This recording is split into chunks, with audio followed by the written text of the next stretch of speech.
you doing, guys? Forever Ghost Dog here. Thanks for coming to take a look. Uh, I wanted to talk about a couple things that I know a few people have touched on, uh, not in too great detail, but just pretty much reading materials as far as preparing for anything. Uh, do you have books for any children, if you happen to have any? Um, do you have books for yourself? Uh, you know, besides the SAS Survival Guide, which is something that seems to be pretty much across the board for everyone. I know you have that, and that would offer you some type of benefit as far as reading material. Another good one, two good ones I came across too, and I believe they're still in use in a lot of third world countries. When there's no doctor and when there's no dentist, uh, those are two good ones as far as you know medical issues.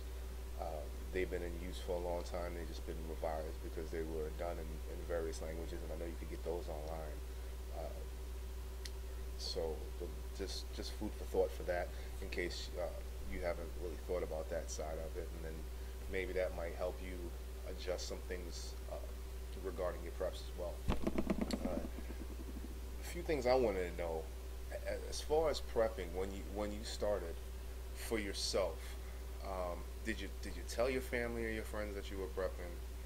Because I know me personally, I mentioned it, and that's when you get that look, kind of like a combination between a horror movie and that you have two heads or a really big mole on the tip of your nose. Um, that crazy look. So I just want to know, anybody else uh, experience something like that, or were you able to convince them to start prepping also? Because obviously you told them because you care about them. So were you able to convince somebody? How'd you end up going about doing that? Because I feel bad if a situation was to happen, because eventually you're gonna have to actually turn someone away, because if you let too many people know that you're prepping, you take a risk of getting overrun. If you don't have weapons, then that could be a problem, regardless if it's friend or foe.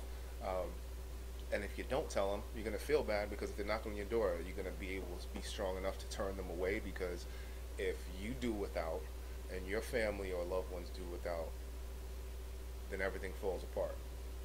So I'm not really too sure what to do in that situation.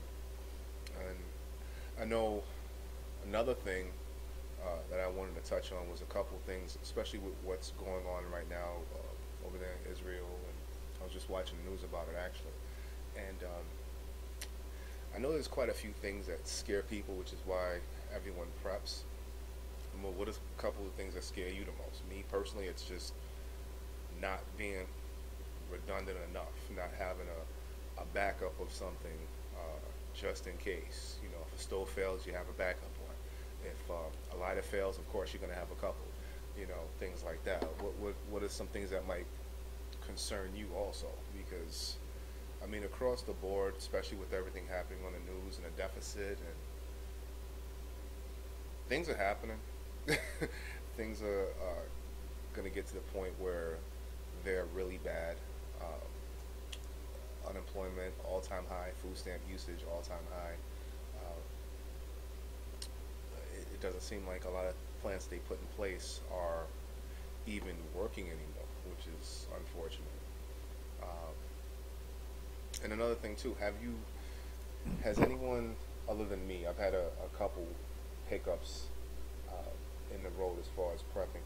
Have you had any problems as far as with your preps that you realized that you had to kind of tweak or work on, or that you just said screw it, I'll do something else? Just let me know if you get a chance. Appreciate you looking, and hope everything works out well for you. All right, have a nice one.